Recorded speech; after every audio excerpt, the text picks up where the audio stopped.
तो यारों कैसे हो। आज की इस वीडियो में हम बात करने वाले हैं वन पीस के एपिसोड 11-16 के बारे में। तो इसलिए बिना टाइम वेस्ट किए इस वीडियो को जल्दी स्टार्ट कर। तो एपिसोड के स्टार्ट में हम देखते हैं कि व्हाइट एडमिरल टी-बोन उसकी जो डेथ की न्यूज है वो अब पूरे वर्ल्ड में फैल चुकी है। जहाँ पर हम मरीन के हेडक्वार्टर में देखते हैं कि सेंगोकू सूडो से पूछता है क्या इसके पीछे जो कल्प्रिट है क्या उसको ढूंढ लिया गया है। इसके जवाब में आगे सूडो रिप्लाई देती है कि कल्प्रिट है वो अभी तक पकड़ा नहीं गया, लेकिन उसे पता चला है कि कल्प्रिट जो है जिसने टी-बोन को मारा है उसकी जो फैमिली है वो काफी ज्यादा उसको पैसे मिलते जा रहे हैं और वो काफी ज्यादा फाइनेंशियली सिक्योर है। सेंगोकू को ये सुनकर यकीन नहीं हो रहा कि मरीन जिन लोगों को प्रोटेक्ट करते हैं वही लोग आगे जाके मरीन को यहाँ पर बिट्रे कर रहे हैं। लेकिन सूरो को भी यही पता है कि जो हालात चल रहे हैं वो काफी ज्यादा बदतर होते जा रहे हैं, स्पेशली जब टी-बोन की जो डेथ है वो एक पेप किंगडम में हुई,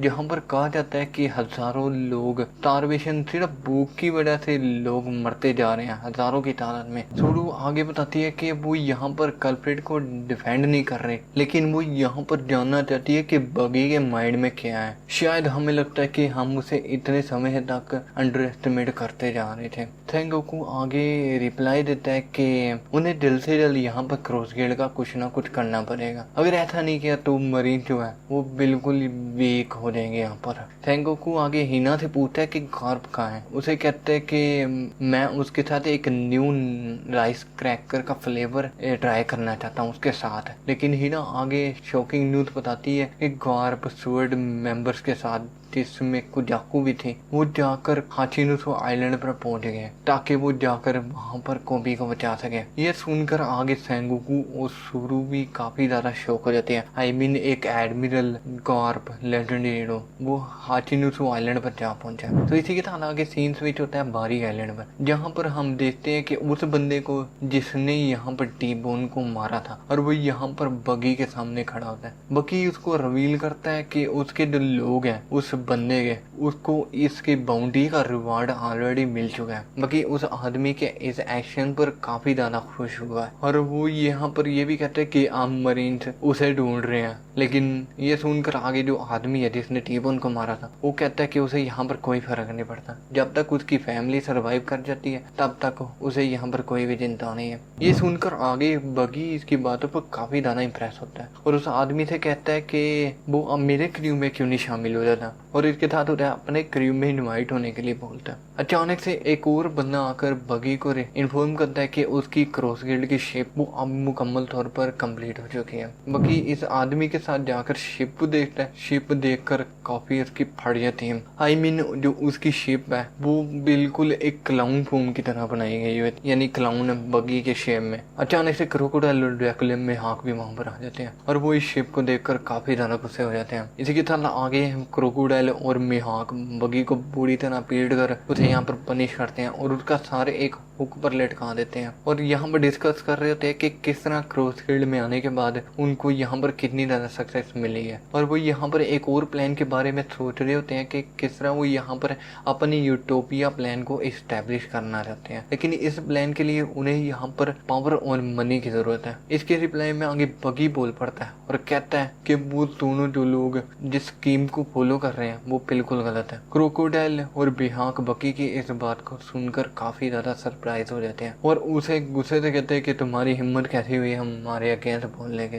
बगी आगे इन दोनों को बताता है कि कुछ कारण की वजह से वो और शैंक्स लाफ टेल पर नहीं गए और वो यहाँ पर एडमिट करता है कि वो कभी भी दोबारा शैंक्स से इक्वल खड़ा नहीं हो पाएगा। लेकिन वो यहाँ पर काफी सरप्राइज है कि शैंक्स अभी तक लाफ्टेल के पास क्यों नहीं गया। हालांकि रोजर का एग्जीक्यूशन हो चुका है लेकिन फिर भी वो लाफ्टेल पर क्यों नहीं गया। लेकिन अब बगी को पता चला है कि शैंक्स अपना मूव वो चल चुका है और अब बगी और वो दोनों अब इक्वल शेप में आ गए हैं और दोनों के दोनों एक दूसरे के बराबर खड़े हो सकते हैं। आगे बगी यहाँ पर अपने ड्रीम को बता रहा होता है कि किस तरह वो पायरेट किंग बनना चाहता था, लेकिन अल्टीमेट ट्रेजर की वजह से उसका जो ड्रीम है वो अधूरा का अधूरा रह गया और अब वो यहाँ पर वन पीस को ढूंढना चाहते हैं। क्रोकोडाइल और मिहाक बगी के इस वर्ड्स को सुनकर काफी ज्यादा शॉक हो जाते हैं और बगी के इस इन्विटेशन को रिजेक्ट प्रोजेक्ट करके आगे बोलते हैं कि उन्हें कोई भी इंटरेस्ट नहीं है वो जाकर किसी भी एक एम्परर, शैंक्स या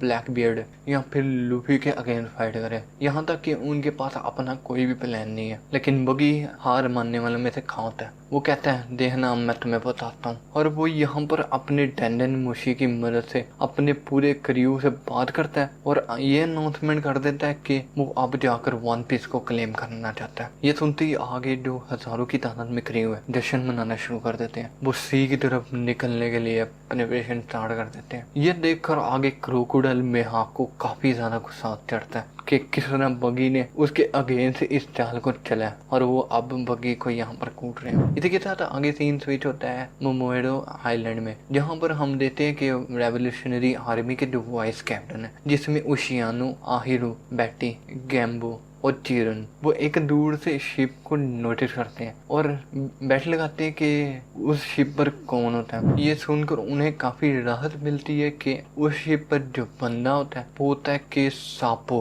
लूफी का भाई, और वो जिंदा और बिल्कुल सही होता है। और उसके साथ जो लोग होते हैं वो लुलुशिया किंगडम के रेफ्यूजीज होते हैं। कोआला अचानक से आके सापो को कूटना शुरू कर देती है कि क्यों उसने रेडियो को इतनी देर से साइलेंट कर रखा था। लेकिन उसने यहाँ पर काफी ज्यादा कोशिश की थी कांटेक्ट करने की, लेकिन वो यहाँ पर कांटेक्ट नहीं कर पाया, और अगर वो कांटेक्ट भी करता वो लोग उसे यहाँ पर पकड़ लेते। तो इसीलिए उसने एक इनडायरेक्ट कॉल की मदद से उन्हें सिग्नल पहुंचाने की कोशिश की। और इधर से रिवील होता है कि जब साबू ने कॉल की थी वो लुलुशिया किंगडम में नहीं था, वो ऑलरेडी निकल चुका था जब लुलुशिया किंगडम को इमू ने डिस्ट्रॉय किया था। बेल बेटी देखती है कि जो लोग साबू के साथ आए हैं उनमें से मोस्टली लुलुशिया किंगडम के होते हैं और उन्हें याद आ जाते हैं ये लोग लुलुशिया किंगडम के, और उन्हें रेवोल्यूशनरी आर्मी को ज्वाइन करने के लिए बोलती है और साथ में ये बताती है कि उन्हें सबसे पहले रेस्ट करने की जरूरत है। लेटर के साथ आगे हम देखते हैं कि सीन जाता है मंकी दी ड्रैगन, एम्पोरियो, इवांको और साबू एक रूम के अंदर बैठे होते हैं, सबके सब इकट्ठे मिलकर,